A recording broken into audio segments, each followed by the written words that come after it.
हर हर महादेव जय शिव। एक राजा था, उसकी कोई संतान नहीं थी। वह और उसकी पत्नी ये सोच सोच कर बहुत चिंतित रहते थे कि उनके बाद राज और प्रजा की देखभाल कौन करेगा। इसी चिंता में राजा की तबीयत भी खराब रहने लगी। ये सब देखकर राज दरबारियों ने, मंत्री ने अपने में विचार विमर्श किया और राजा के पास गए और बोले, महाराज, हमसे आपकी ऐसी हालत देखी नहीं जाती, इसलिए हम लोगों ने विचार किया है कि क्यों न किसी तांत्रिक बाबा को बुलाकर उनसे कोई समाधान पूछा जाए। ये सब सुनकर राजा बोले, जैसी आप लोग की इच्छा वही कीजिए।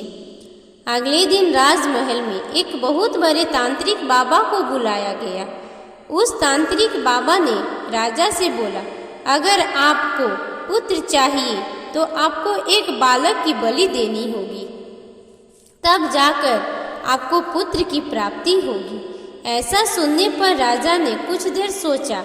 उसके बाद पूरे राज्य में यह खबर फैला दी कि कोई भी अपना एक बच्चा बलि के लिए देगा, उसको बहुत सारा धन दौलत दिया जाएगा।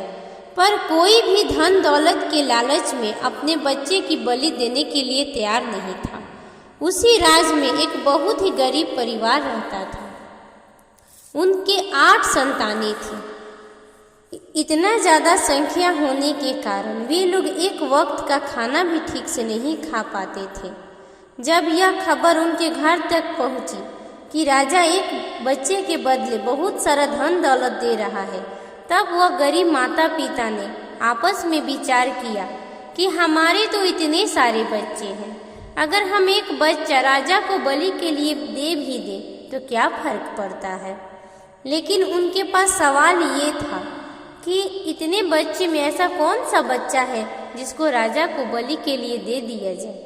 तब उनकी नज़र अपने सबसे छोटे पुत्र पे पड़ी, जो घर का कोई काम नहीं करता था, हमेशा गुरु महादेव जी की भक्ति में लीन रहता था, हमेशा नमः शिवाय का जाप किया करता था, और जहाँ शिव चर्चा हो, सत्संग हो, कोई भी पूजा पाठ हो, गुरु महादेव जी का नाम आते वो चला जाता था।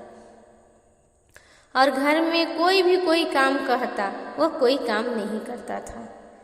तब उसके माता पिता ने सोचा कि यह तो कोई काम का है नहीं, क्यों न इसी को दे दिया जाए। फिर उस छोटे बालक को राजा के पास ले जाया गया। राजा ने उस बालक को लिया और पूजा की तैयारी शुरू हो गई। तब राजा ने उस बालक से पूछा, बताओ बालक, तुम्हारी कोई आखिरी इच्छा है। तब वह बालक बोला, महाराज, मेरे लिए रेत मंगवा दिया जाए। बालक की बात सुनकर महाराज ने तुरंत सब दरबारियों को आदेश दिया कि जाओ बच्चे के लिए रेत का व्यवस्था करो। उसके लिए रेत मंगवाया गया। उसने रेत के 4 ढेर बनाए। 4 ढेर बनाने के बाद एक एक करके 3 ढेर को उसने तोड़ दिया और एक ढेर के पास खुद ही बैठ गया और राजन से बोला, राजन, अब आपको जो करना है मेरे साथ कर सकते हैं। लेकिन बालक जो कुछ भी किया था वह तांत्रिक और राजा देख रहे थे। उन्होंने पूछा, पहले ये बताओ तुमने यह क्या किया। तब वह बालक बोला, ये पहला जो रेत का ढेर था वो मेरे माता पिता थे।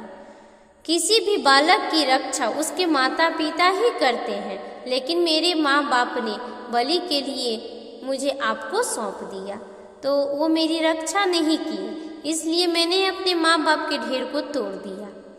दूसरा जो ढेर है वह मेरे सगे संबंधियों का है। जब मेरे माँ बाप मेरी बलि देने के लिए आपके पास लाएं तो सगे संबंधियों का यह कर्तव्य था कि वह उनको मना करें, उनको समझाएं, पर उन्होंने भी ऐसा नहीं किया, इसलिए मैंने दूसरा ढेर भी तोड़ दिया। तीसरा ढेर जो है राजन, वह आपका है, क्योंकि माँ बाप और सगे संबंधियों के बाद प्रजा की रक्षा करना एक राजा का कर्तव्य होता है। लेकिन आप क्या कर रहे हैं, आप अपनी एक प्रजा की बलि देने जा रहे हैं, तो आप भी अपने कर्तव्य से हट गए, इसलिए मैंने आपका भी तोड़ दिया। और चौथा जो ढेर है ये मेरे गुरु महादेव जी का है। मैं इनके चरण शरण में गिर चुका हूँ। अब इनका जो भी फैसला है मैं उसी को मानूंगा।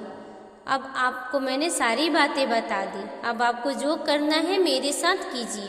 इतना सुनते ही वह जो तांत्रिक था वो और राजन दोनों उस बालक के पास आके उसके चरणों में गिरकर बोले कि हमें माफ़ कर दो।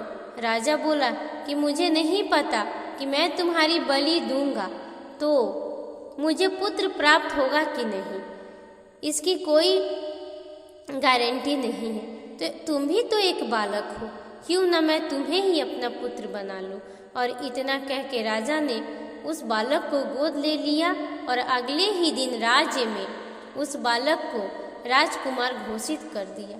इस तरह से गुरु महादेव जी का आस्था और विश्वास रखने वाला वह बालक उस राज्य में राज्य करने लगा। हर हर महादेव, जय शिव।